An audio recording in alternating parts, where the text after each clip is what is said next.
Engkau hadir persis di dekat mereka, dan Kau ada di dalam setiap putra-putrimu. Sampaikan sabdamu, sembunyikan hamba-Mu di balik salib Yesus. Dalam nama Yesus, amin. Puji Tuhan. Sekali lagi shalom untuk Anda semua. Nah, untuk sekarang ini, saya mau bicara tentang jujur hati. Penting sekali, karena banyak orang diam-diam menyimpan dusta dalam jiwanya. Saya beri judul, orang jujur dicinta Tuhan. Orang jujur dicinta Tuhan. Buka bersama dengan saya di Yohanes pasal yang pertama, ayat 43. Kita akan bahas tentang Natanael. Banyak orang mengira bahwa orang jujur itu bodoh dan gampang dibohongin. Susah jadi orang jujur di dunia ini. Karena kita itu dibuat oleh setan salah mengerti. Kita dibikin salah paham.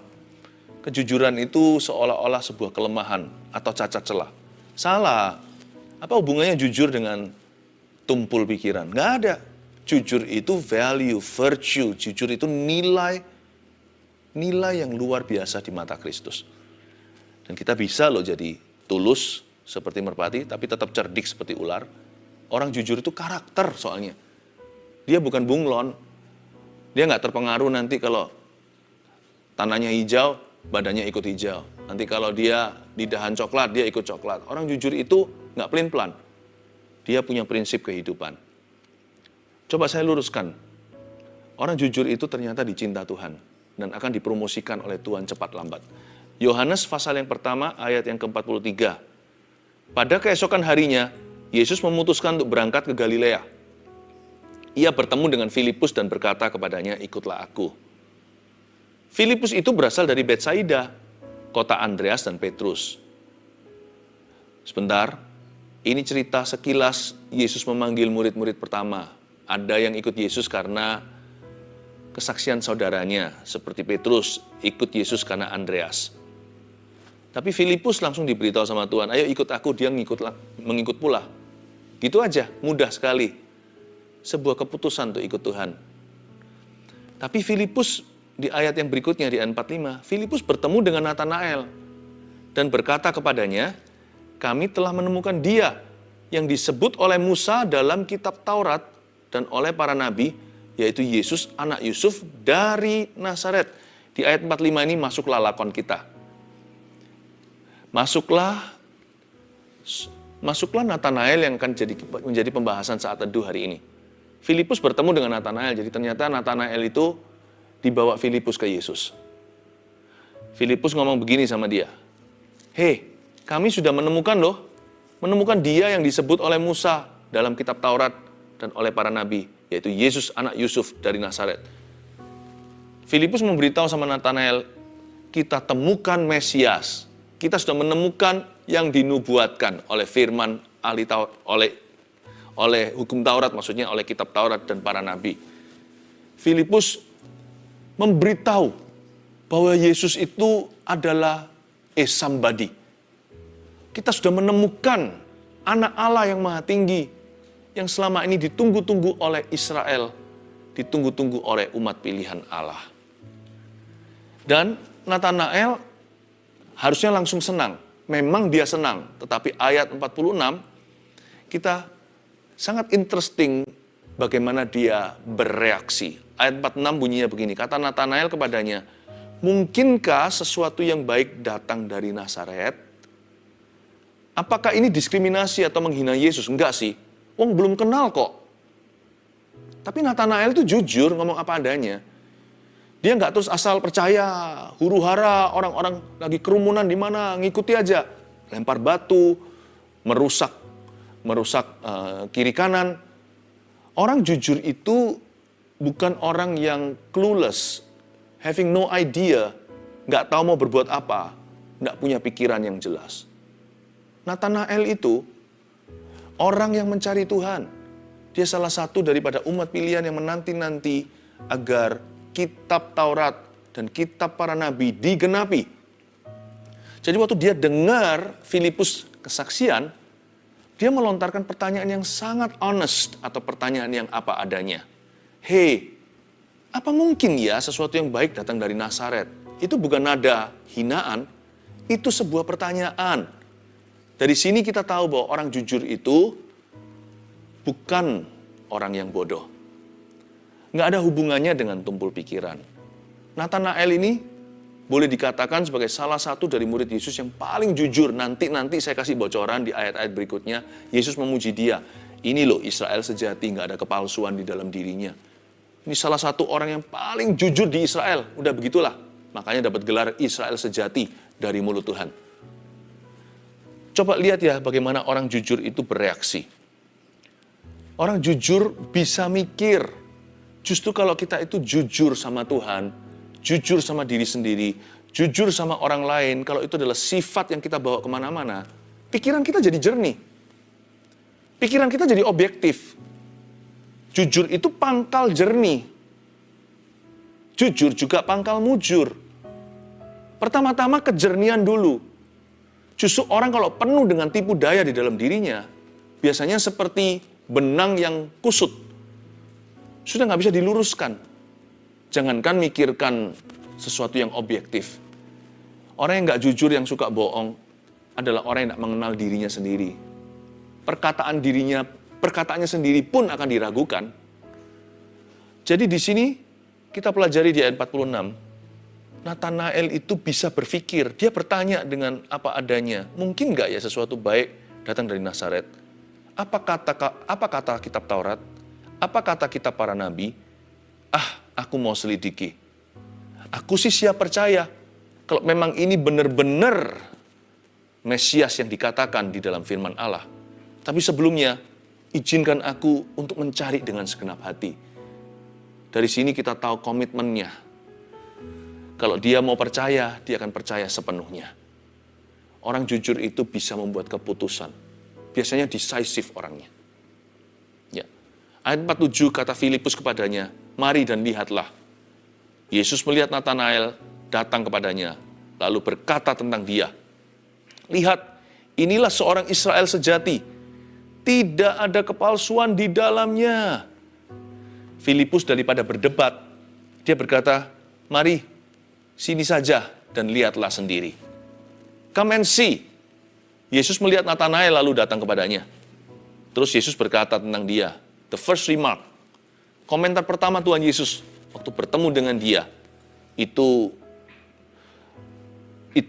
luar biasa. Tuhan berkata begini, lihat. Suruh orang lain semua lihat. Inilah seorang Israel sejati. Tidak ada kepalsuan di dalamnya. Yesus itu maha tahu. Langsung hal pertama yang Tuhan Yesus perhatikan adalah di dalam diri orang ini tidak ada kepalsuan. Kita dapatkan definisi orang jujur nomor 1. Tulis itu. Orang jujur itu tidak menipu dan menjebak. Kata kepalsuan dalam bahasa Yunaninya, bahasa Perjanjian Baru, itu artinya bait. Bait itu seperti orang memancing ikan, kasih cacing dulu, atau kasih apa di situ untuk menangkap supaya ikan itu makan kailnya dan terluka, lalu bisa diangkat sebagai hasil tangkapan. Kepalsuan itu bait, orang yang suka memancing, orang yang suka menjebak. Luar dalam nggak sama. Orang yang suka menipu, dan Tuhan bilang, orang ini nggak ada begituan sama sekali, di dalam dirinya tidak ada kepalsuan. There is no bait in him. Tidak ada pancingan di dalamnya. Orangnya apa adanya. Bukan berarti bodoh loh saudara. Orang ini apa adanya berarti dia selalu mengucapkan apa yang sungguh-sungguh dia rasakan di hati.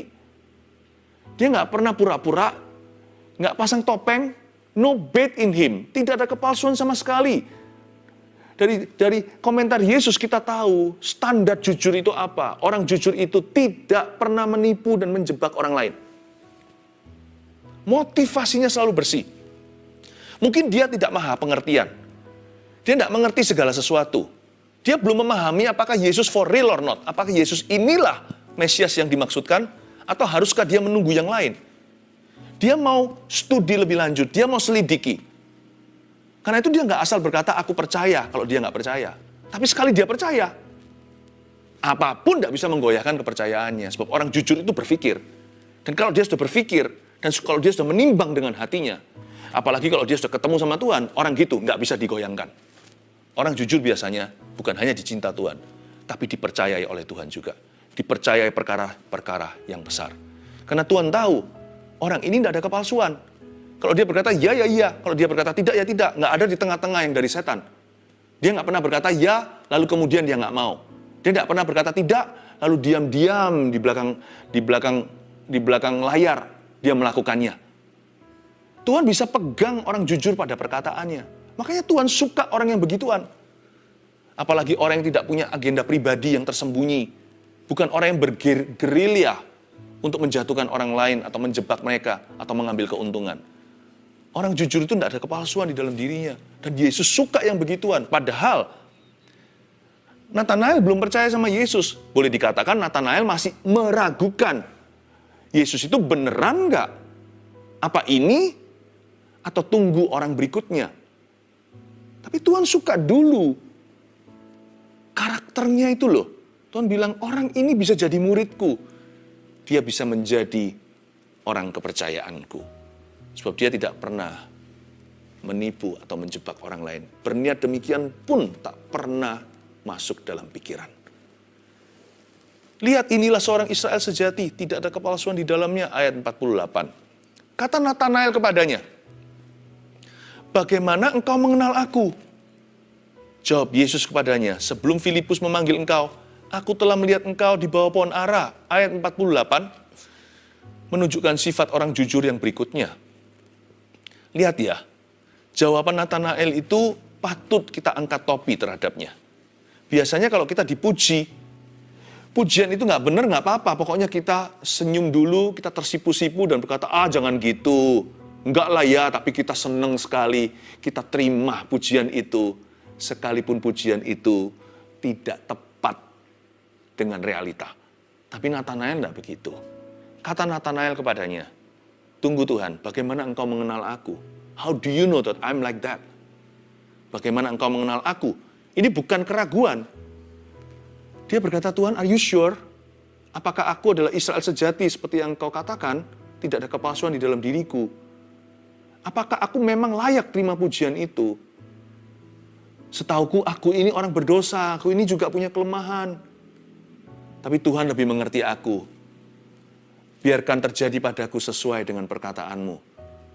Orang jujur, definisi kedua tulis ini, orang jujur itu tidak makan pujian mentah-mentah. Kelihatan, mau tahu orang itu jujur nggak, puji dia. Kalau pujiannya benar, nggak apa-apa, ya memang dia layak menerimanya. Paling tidak dia akan berkata thank you dengan rendah hati. Atau terima kasih. Ya nggak usah kita berlebihan kalau kita dipuji. Nggak usah gitu juga. Kalau memang iya, kita berkata thank you. Pinter ya, wah nilainya bagus sekali ya. Jangan berkata enggak, memang nilainya bagus kok. Lulusnya summa cum laude lagi. Tapi ya nggak usah berkata, iya aku pinter. Nggak usah dibumbui. Kalau ada orang berkata, Anda pandai sekali, nilainya bagus sekali. Anda cukup berkata, terima kasih, terima kasih. Terima kasih Om, terima kasih Tante, terima kasih Pak, terima kasih Bu. Cukup begitu, dengan rendah hati berkata thank you. Tetapi, Anda akan tahu sifat sesungguhnya seseorang ketika dia dipuji, namun pujian tersebut tidak benar. Anda dipuji untuk sesuatu yang Anda tidak lakukan. Anda dipuji untuk sesuatu yang tidak Anda capai atau tidak Anda berikan. Kalau Anda dipuji, padahal itu adalah hasil usaha teamwork. Satu grup itu bukan Anda sendirian, tapi Anda dipuji dan dielukan. Kalau jiwa Anda jujur, bukan orang yang punya kepalsuan atau punya maksud tersembunyi dan motivasi yang salah, Anda pasti berkata, tunggu Pak, sebenarnya nggak begitu. Saya nggak sendirian bikin ini. Saya ada tim yang lainnya bersama dengan saya, meskipun saya yang presentasi. Itu membuat kita angkat topi. Orang ini nggak makan pujian mentah-mentah. Dia nggak serak gitu menerima sesuatu yang dia nggak layak terima. Berarti orang yang jujur itu kalau melatih dirinya begini, orang itu juga nggak gampang dibohongin.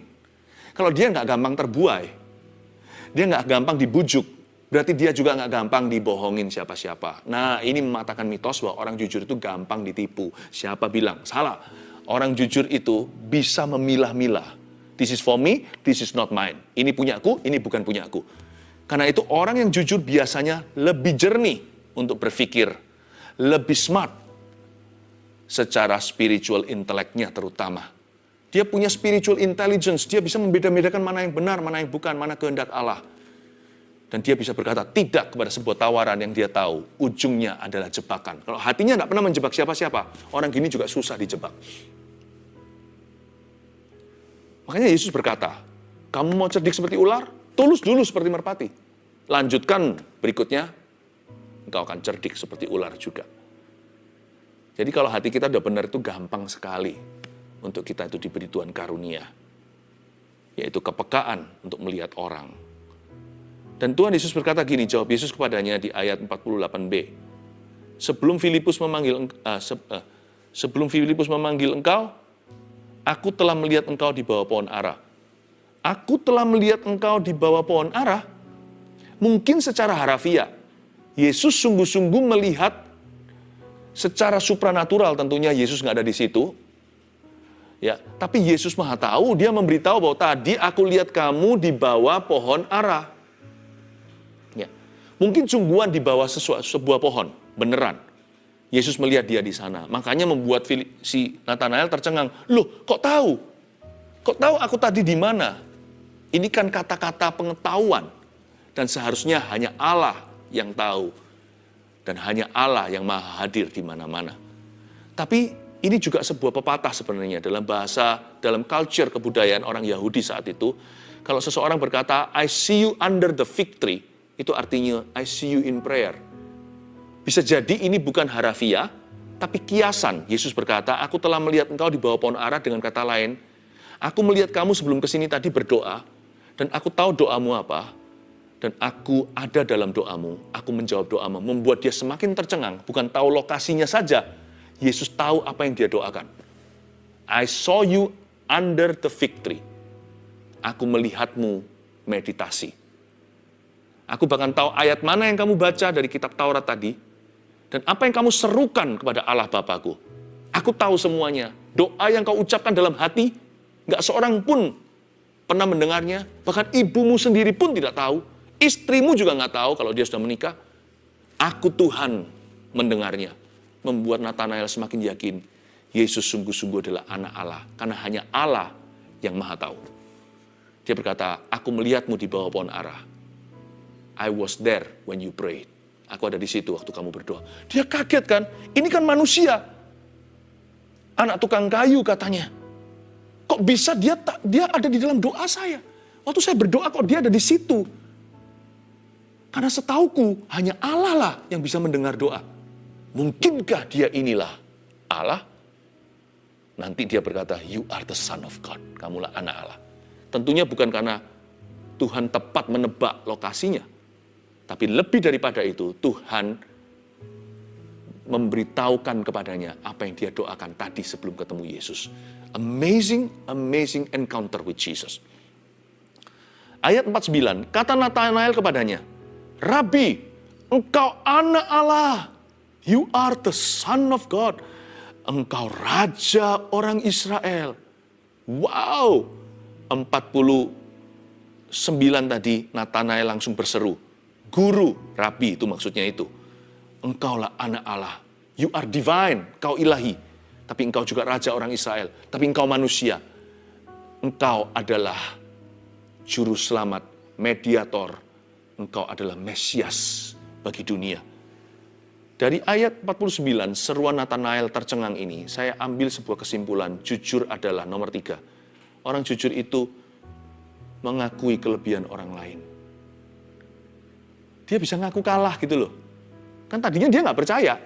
Masa mungkin sih dari Nazaret ada tokoh siapa gitu. Masa mungkin ada sesuatu yang baik bahkan dari kota yang miskin itu.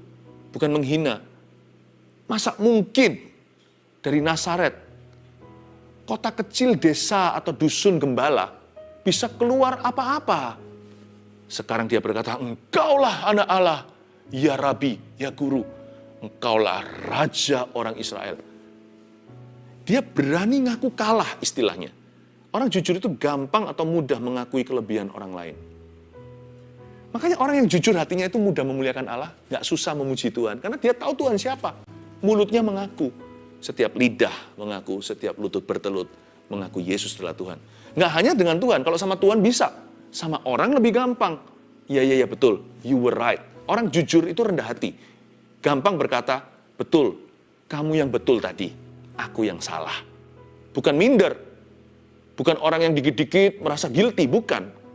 Tapi orang yang jelas tahu, kalau dia memang harus memberikan pengakuan pada seseorang, dia nggak akan tahan. Dia berkata, you were right. Orang yang jujur, suami yang jujur bisa berkata sama istrinya, sekalipun suami itu kepalanya biasanya yang namanya laki-laki dipenuhi dengan mahkota gengsi. Egonya laki-laki itu setinggi Mount Everest atau Gunung Everest itu. Tapi kalau kita memang jujur dengan Tuhan dan jujur dengan diri sendiri, kita kan gampang jujur dengan orang lain. Kadang-kadang kita terpaksa dan harus berbesar hati untuk berkata pada istri kita sendiri, Mama atau sayangku, you were right. Kamu yang benar tadi. Sorry I acted that way. Maaf, sorry ya, aku tadi kok begitu. Itu akan banyak hal selesai sendiri di dalam rumah tangga. Sebenarnya jujur itu pangkal sehat. Sehat bisnisnya, sehat hubungannya, sehat keluarganya, sehat imannya. Makanya Tuhan itu senang sekali kalau kita itu punya kejujuran. Hanya lewat saat teduh ini saya coba hancurkan mitos-mitosnya. Supaya yang sisa adalah kebenaran. Rabi, engkau anak Allah, engkau raja orang Israel. Orang yang berhati atau berjiwa benar lebih gampang berhati dan berjiwa besar. Mereka mudah mengakui kelebihan orang lain. Nah, ayat yang ke-50, Yesus menjawab, katanya, karena aku berkata kepadamu, aku melihat engkau di bawah pohon ara, maka engkau percaya. Engkau akan melihat hal-hal yang lebih besar daripada itu. Ayat 50 ini Yesus bukan marah ya, seolah-olah menyindir dia, bukan sih. Tapi Yesus memang meluruskan, dia berkata, loh kamu ini percaya karena aku ngomong begini? Karena aku bisa memberitahu kepada kamu tadi kamu doa apa? Ayat mana yang kamu baca? Waktu kamu tadi di bawah pohon ara, bahkan tahu lokasinya. Kamu duduknya ngadep mana? Bersila atau berlutut, aku tahu semuanya. Jadi kamu kagum karena aku ngomong begitu. Oh, Nathanael. Kamu akan melihat hal-hal yang lebih besar daripada itu. Yesus ngomong ini bukan karena tersinggung. Yesus ngomong ini untuk memberitahu sama dia, aku berkenan kepadamu. Kamu ini lucu, diberitahu gitu baru percaya ya. Tapi by the way, anyway, aku senang dengan karaktermu. Lihat Nathanael, aku akan membentukmu sejak hari engkau lahir baru. Kamu akan melihat hal-hal yang lebih besar daripada itu. Yesus berjanji saat itu, orang jujur, pangkal mujur. Saya tidak berbicara tentang kemakmuran. Saya bicara tentang rencana Tuhan yang sepenuhnya. You and me, Anda akan melihat, kamu akan melihat, kata Yesus kepada orang jujur, perkara-perkara yang lebih besar. Ayat yang ke-51, lalu kata Yesus kepadanya, aku berkata kepadamu, sesungguhnya engkau akan melihat langit terbuka dan malaikat-malaikat Allah turun naik kepada anak manusia. Lalu nggak ada lagi ayat 52. Karena di sini saya bisa bayangkan yang namanya Nathanael itu, dia punya rahang, jatuh ke bawah berapa senti. Mungkinkah ini ayat yang dia baca tadi dari Taurat, waktu dia belum ketemu Yesus di bawah pohon ara, sementara meditasi atau dalam roh doa, atau sementara dia sedang berdoa. Karena ini adalah ayat cerita tentang Yakub. Yakub melihat ada tangga naik turun. Mungkin pada waktu di bawah pohon ara, si Nathanael sedang bergumul sendiri. Siapa yang dimaksudkan? Tangga ini apa ya? Hari itu dia melihat ternyata tangga itu bukan tangga beneran. Tangga itu adalah seorang pribadi, Yesus namanya. Akulah yang menjadi perantara antara langit dan bumi, antara sorga dan dunia. Akulah tangga ke Bapa, jalan kebenaran dan hidup. Tak seorang pun datang pada Bapa kecuali melalui aku. Akulah naik turunnya. Seolah-olah seperti Yesus menggenapi nubuatan perjanjian lama. Bapak Yakub yang mendapat penglihatan. Yesus berkata, Nathanael, kamu sedang melihat tangga itu. Dan bukankah ayat ini tadi kamu baca di bawah pohon ara? Nggak ada ayat 52. Mungkin pada saat itu tidak dicatat lagi, tidak direkod apa yang terjadi. Bisa jadi Nathanael langsung tersungkur di bawah kaki Yesus tanpa kata bisu 1000 kalimat. Dan hanya tersungkur menyembah dan berkata, engkaulah anak Allah. Aku percaya. Hari itu Nathanael bukan hanya diselamatkan, dia diurapi. Ayat 51, sangat-sangat mungkin bahwa ayat yang dibaca oleh Nathanael diucapkan oleh Yesus Tapi yang pasti dari cerita ini, saya tahu bahwa orang jujur itu dicinta oleh Tuhan. Dan orang yang jujur akan dipromosikan. 1, 2, 3 jangan lupa, inilah definisi orang jujur yang dicinta Tuhan. Orang jujur itu tidak menipu dan menjebak. Taruh di dalam dadamu. Taruh di dalam hati. Miliki hati seperti ini, minta sama Roh Kudus beri. Orang jujur itu yang nomor 2, tidak makan pujian mentah-mentah. Kalau Anda dipuji, tanya dulu, maksudnya, bukan maksudnya, tapi Anda kalau merasa tidak layak terima, Anda boleh ngomong sesuatu. Tapi kalau Anda rasa layak terima, cukup berkata thank you. Kalau Anda dipuji untuk sesuatu yang Anda tidak lakukan, jangan mau. Katakan, no, tidak seperti itu. Tapi thank you. But, bukan seperti itu kok. Teman-teman yang bikin itu bukan saya. Yang ketiga, orang jujur itu mengakui kelebihan orang lain. Yang pasti orang jujur sangat dicinta oleh Tuhan. Miliki hati seperti itu ya. Jangan ada kepalsuan di dalam dirimu. Jangan ada bait atau pancingan apa-apa. Sama Tuhan apa adanya. Dan Tuhan akan menunjukkan anak tanggamu menuju ke atas pada rencana Allah. Orang jujur dikenan olehnya. Haleluya.